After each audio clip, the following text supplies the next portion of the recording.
Hivi ushawahi kukutana na kipengele au mtihani wowote katika maisha yako, au hata kumsikia mtu juu ya mtihani huo na kuwaza kwamba nitatoboa kweli? Lakini Mungu si Athumani, uliweza kutoboa mtihani huo. Ila kumbuka, wakati wewe ukiwa umetoboa mtihani huo, kuna wengine ambao ndani ya mtihani huo au kipengele hicho bado hawajakifanikisha kukitoboa, na hivyo wanahitaji faraja, wanahitaji hamasa, wanahitaji kupewa moyo mkubwa kuhakikisha kwamba wanaondoka katika mtihani huo, na huo ndio utu ambao unahitajika kwa kila mmoja.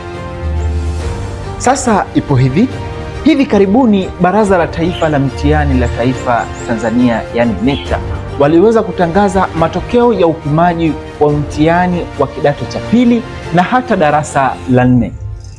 Katika matokeo haya ufaulu umeweza kuongezeka. Ni hali nzuri ya kuonesha kweli vijana wetu wanaendelea kufanya vizuri huko mashule. Hongera kwa wazazi, hongera kwa walezi, hongera kwa walimu, hongera kwa kila mmoja, lakini hongera kubwa ni kwa wao wapambanaji ambao wamehakikisha kwamba ufaulu huu unafikia kiwango. Licha ya ufaulu huu kufikia katika kiwango hiki kikubwa na shamra nyingi za pongezi katika mitaa yetu na majumba yetu, bado kuna wanafunzi ambao wanaendelea kuumia ndani kwa ndani, na hii ni kutokana na matokeo yao kutokuwa yenye kuridhisha kwa kiwango kikubwa.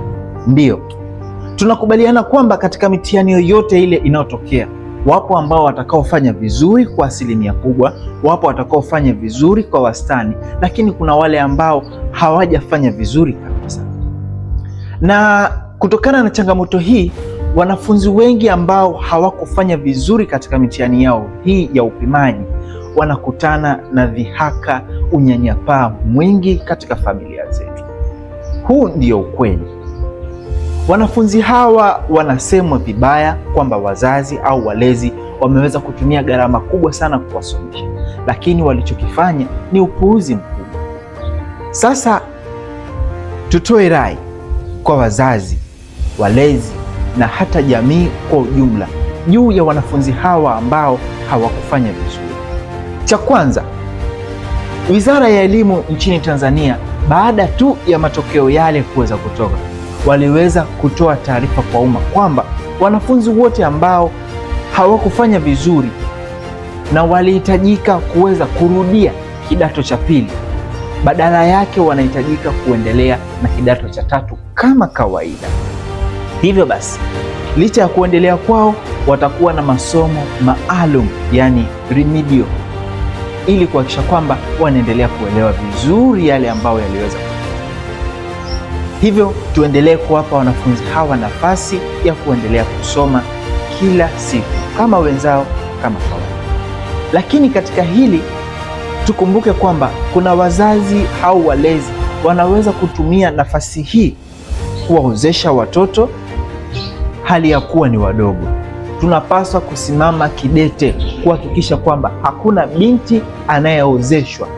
Viongozi wa dini ambao tunakuwa na jukumu kubwa la kufungisha ndoa, tunatakiwa kulisimamia hili. Hakuna binti ambaye anaozeshwa kwa sababu alifeli kidato cha pili, hali ya kuwa muda huo serikali ishatoa mwongozo wa namna gani wanafunzi hawa wanapaswa kuendelea na kidato cha tatu.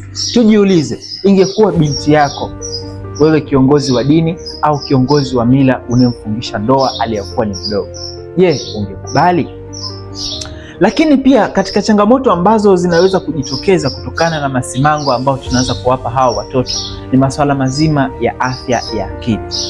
Pindi tutakapowagubika watoto na malalamiko kwamba wameleta hasara kubwa katika familia, gharama nyingi zimeweza kutumika, walikuwa wanacheza tu, tunaweza kuwasababishia changamoto ya afya ya akili.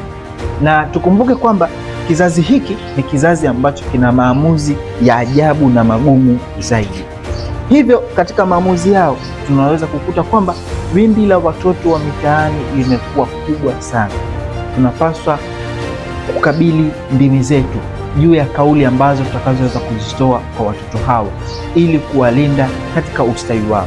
Tutakaposhindwa kuwa na uvumilivu, tutakaposhindwa kuwapa hamasa, tutakaposhindwa kuwapa moyo wa mafanikio, wataweza kutoroka katika majumba yetu na kutafuta sehemu mbalimbali hata mitaani.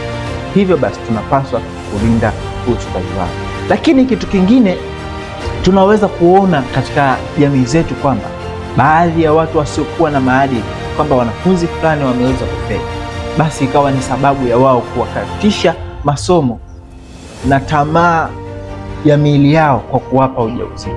Hatupaswi kuendekeza maisha ya namna hii. Kufanya hivi ni kukiharibu kizazi chetu, ni kuiharibu jamii yetu na kuliharibu taifa letu. Tunapaswa kushirikiana kwa pamoja kuhakikisha kwamba watoto wanapata haki yao ya kielimu.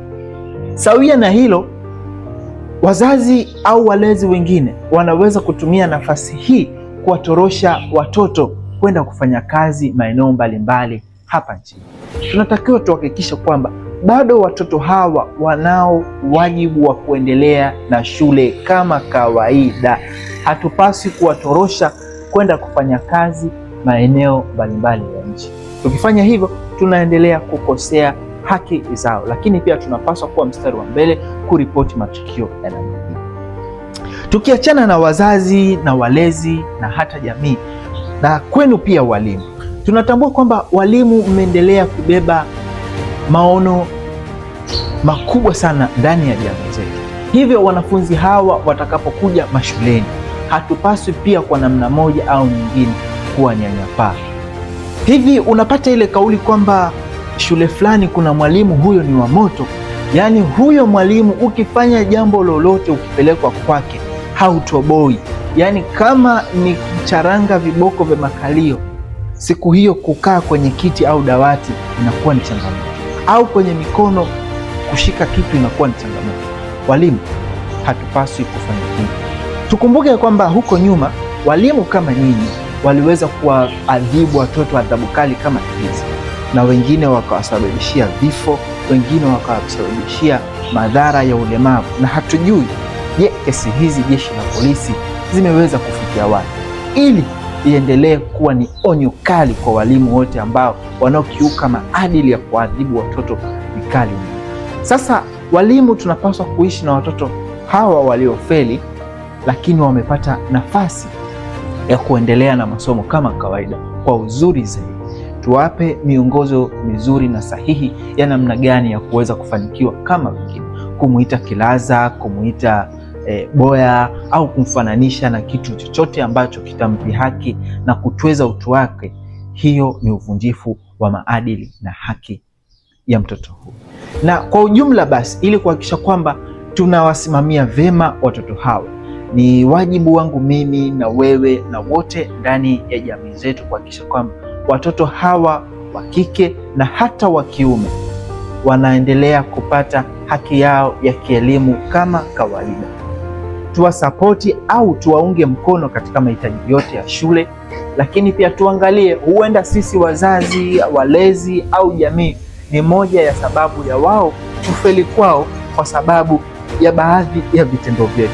Tunapaswa kushirikiana ili kuhakikisha kwamba watoto hawa wanarudi mashuleni, wanasoma kwa utulivu, lakini pia wanatimiza haki na wajibu wao wa kielimu, kwa sababu wao ndio viongozi ambao tunaowatarajia huko baadaye. Na tukifanya hivyo basi tunajenga kizazi kilicho na weledi mkubwa, kilicho na maarifa makubwa juu ya elimu na misingi mizima ya jamii bora.